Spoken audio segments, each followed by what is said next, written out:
Всем здоров, ребят! Сегодня устанавливаю переднее водительское сиденье Sportline и решил заснять, точнее показать вам, как правильно устанавливать подлокотник. Информации об этом очень мало. Итак, по-хорошему желательно вот это все снять, вот, чтобы сделать по фэншую, но это не обязательно. Из-за одного болтика можно, так скажем, и обойтись. Сейчас я вам покажу.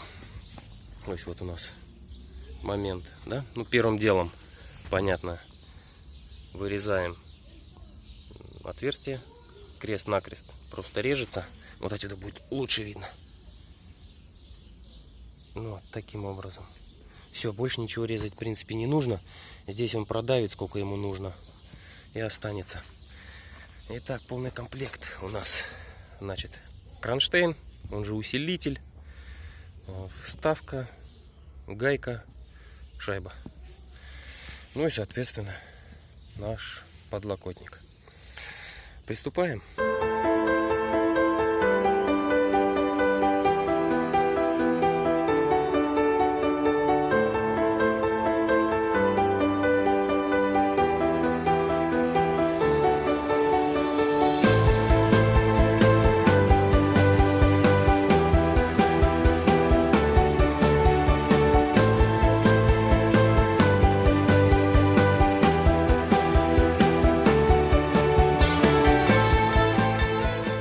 Итак, вот наше отверстие.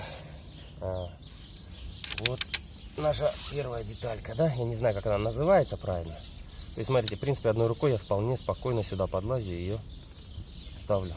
Вот таким образом. Теперь, соответственно, вставляем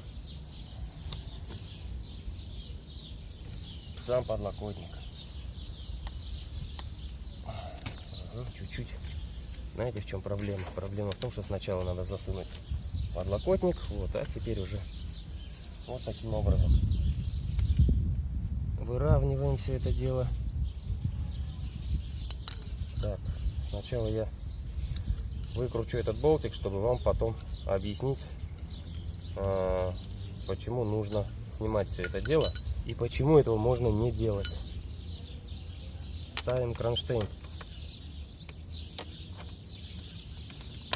Есть. Вот этот болтик, так же как и, ну, это, скажем, алюминиевая штучка, проставка. Болтик должен вставляться оттуда и вкручиваться. Но так как мы все уже поставили, и это в принципе не критично, я прикручиваю с этой стороны.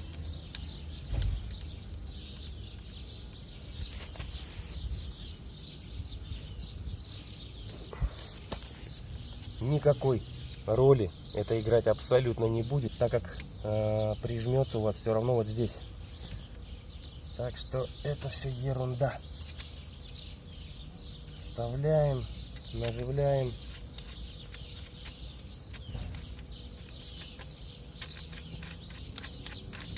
Неправильно чуть-чуть поставил.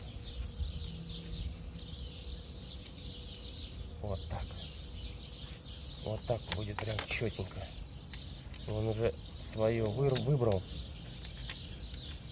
поэтому прям в него мы сейчас и поставим. На гайке то же самое. Есть. Поджимаем чуток.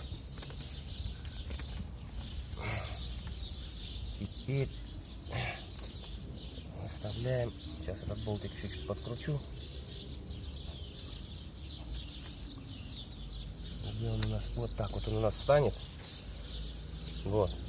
То есть все, кронштейн у меня стоит плотно. Сейчас поближе попробую показать.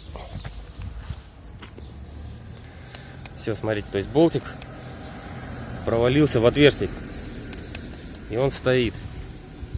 И вот теперь вот таким образом мы все это дело затягиваем.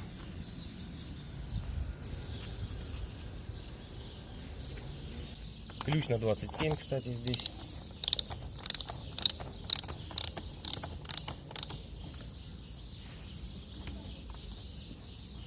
Да, все попало, все хорошо.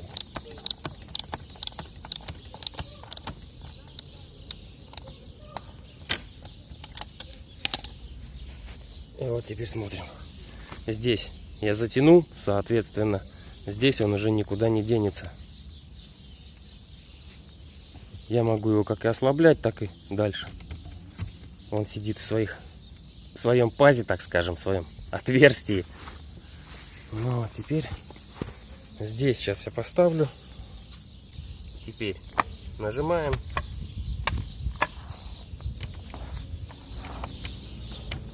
Все, работает все. Отлично. Кстати, хочу вернуться к одной из тем, которые я ранее поднимал в своем видео. Почему стоит подписаться на нашу группу в ВК, Drive 2, Instagram. Там есть то, что не попадает на YouTube. В частности, ремонт кокосовой проставки, так что ли, скажем, подушки. Вот, она от старости стала отслаиваться. Я ее отремонтировал. То же самое было и с низом. Сейчас покажу вам. Также подложил, скажем так, плотный ковер, небольшой такой, тоненький, миллиметра 3-4. Сейчас уже туда не долезу. Также сделал обогрев. Обогрев. Это у нас жопа. Это у нас спинка. Обогрев делал своими руками. Не стал покупать, сделал именно как положено. Опять же, вся информация есть в группе и есть на драйве. Почему не стал записывать видео, скажем, как я сделал обогрев? Ну, во-первых, этой информации полно, а во-вторых, как вам сказать, все, что делают, ну, на просторах интернета, все делают из медного провода. Я же нашел провод оригинальный. Он то ли не хромовый, то ли там сталь какая-то, сплав. То есть он не медный, однозначно, он именно специально для обогревов идет. Где я его взял? Снял со 140-го, были у меня сиденья. Опять же говорю, вся информация есть на Драйве 2 и есть в группе ВК. Все ссылки в описании. Кстати, обратите внимание, на пассажирском теперь будет лежать вот такая шкурка родная. Ну что еще хочу добавить? Насколько комфортней это кресло. Ну, как бы вам сказать, по ощущениям то же самое. Единственное отличие, оно жестче. Гораздо все пожестче, не так как в этих, оно более мягкое. Все регулировки такие же, как и на прошлом сидении. Единственное, что игру жестко. Вот этих подпорок я худой, поэтому я особо их пока что не чувствую, но это я буду чувствовать, когда буду в повороты входить. Жопа не проваливается, все хорошо, как бы пружины я отремонтировал. Кстати, как отремонтировать пружины, также есть в группе ВК и на Драйве 2 я выкладывал. Старое кресло убираем в подвал и занимаемся пассажирским креслом. У меня все. Всем спасибо. Пока.